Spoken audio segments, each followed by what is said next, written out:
আমাদের ভালো থাকতে নেই, তারপরেও আমাদের ভালো থাকতে হয়। কথাটা কেমন এলোমেলো লাগলো না?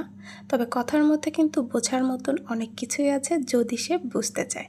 আসসালামু আলাইকুম, কেমন আছেন সবাই? আশা করছি ভালো আছেন। Welcome to my channel Shashi's basket. দিনটি ছিল শুক্রবার 24শে অক্টোবর 2025। সকালবেলায় একটু বাইরে বের হয়েছি। যাই হোক, আপনাদেরকে একটু বলে রাখি, যদি আমার ভিডিওটা আপনাদের ভালো লেগে থাকে তাহলে যে প্ল্যাটফর্ম থেকে দেখছেন তাহলে একটা লাইক কমেন্ট করে যাবেন, আর একটু বেশি ভালো লাগলে একটু শেয়ার করে যাবেন। এতে আমার একটু উপকারী হবে, না হয় একটু উপকার করলেনই। যাই হোক, একটা কাজে সকালবেলা উঠে একটু বাইরে গিয়েছিলাম।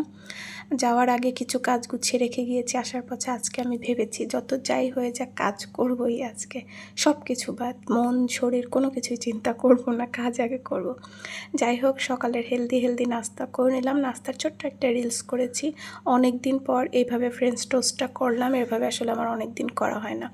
আর আমি নাস্তা করতে করতে অলরেডি আমি ওই পাশে চুলায় রান্না বসিয়ে রেখেছি, মানে মাছটা ভাজতে দিয়ে আমি নাস্তা করছিলাম। কারণ যেহেতু কাজ আছে, আবার বাইরেও বের হয়েছিলাম কিছু সময়ের জন্য, তো চটজলদি এসে রান্না বসিয়ে দিয়েছি। ফুলকপি এর আগে একদিন না 2 দিন খেয়েছি বোধহয়, এই বছরের ফুলকপিটা। আগের বছরেরটা তো ফ্রিজে একটু ডিপ করা ছিল, বাট এটা একদম ফ্রেশ ফুলকপি কিনে আনা। সেটা মানে ফুলকপি আর আলু দিয়েই হচ্ছে মাছের ঝোল। কী মাছ জানি না, আমাকে জিজ্ঞেস করেন না, আমি মাছ টাছ কিচ্ছু চিনি না। রান্নার পর আমি খাইও নি আজকে, মানে আজ 2 দিন আমার দুপুরের খাওয়াটা এলোমেলোই হচ্ছে। ওই সকালে মানে ভারী ব্রেকফাস্টে করেছি, পরে আর খেতে ইচ্ছা করছিল না একবারে, যে রাতে খেয়েছি। রাতেও আবার এই মাছের তরকারি খাইনি। কী খেয়েছি সেটা জানতে হলে পুরো ভিডিওটার সাথেই থাকুন। আর এই যে দেখেন ঘরের অবস্থা, আমি বাইরে বের হওয়ার আগে সকালে ঘরগুলো ঝাড়ু দিয়ে রেখে গিয়েছিলাম যে এসে রান্না করে ঘর মুছবো। তো এই যে ঘর মোছার অলরেডি আমার ঘর মোছা হয়ে গিয়েছে। তো সেগুলো আর দেখালাম। এই যে তারপরে ভাবলাম যে অনেক দিন মনে হচ্ছে আমার কাছে যে বারান্দার ভিউটা হয়তো দেখায় না, অনেকে হয়তো বোর হয়ে যাচ্ছেন বারান্দার ভিউ দেখে, কিন্তু কি করব, এই আমি নতুন ভিউয়ার প্রতিদিন কোথায় পাবো? তো ভাবলাম, ওই যে আমার মনে হলো যে কয়েকদিন হয়তো দেখাই না, তো আপনাদের দেখে আমারও আসলে আজ কয়েকদিন বারান্দায় ঠিক মতন আসা হয় না। জানি না কোনো কাজে কি কেমন করে যেন আমার সময় চলে যাচ্ছে, আমি ঠিক সময় করে উঠতে পারছি না। একটা ফুল ফুটেছে, ফুলের সিজন তো শেষই, যে ফুলগুলো ব্যালকনিতে আছে। যাই হোক, একদম রৌদ্রোজ্জ্বল দিন, আর আবার ধুলা শুরু হয়েছে, মানে একদম পুরো বারান্দা শেষ। পরে আর তারপরে হচ্ছে আমি গোসল করার পরে আর খাওয়া দাওয়া করি, মানে ঘর মুছে গোসল করার পরে খাওয়া দাওয়া করিনি। ওই যে সকালে ব্রেকফাস্ট একটু ভারী হয়ে গেছে, খেতে ইচ্ছা করেনি। পরে বিকাল থেকে একটু রেস্ট নিয়ে 1-1.5 ঘন্টা রেস্ট নিয়ে এসেছিলাম হচ্ছে, মানে রসুন বাটা শেষ হয়ে গেছে। তো রসুন, আমার এই রসুন মানে ছিলতে হচ্ছে আমার সব থেকে বেশি কষ্ট লাগে।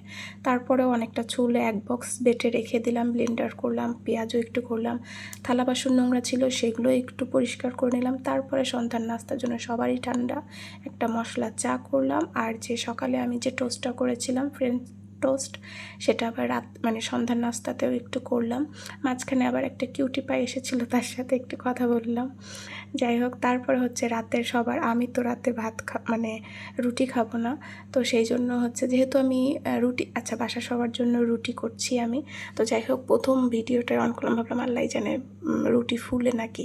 ভিডিওতে অন করলাম, তা দেখলাম যে না, প্রথম রুটিটাই ফুলেছে। আসলে আমার রুটি ফুলে মোটামুটি, সব সময় যে একদম সব ফুলে তা না, বাট মোটামুটি ফুলে।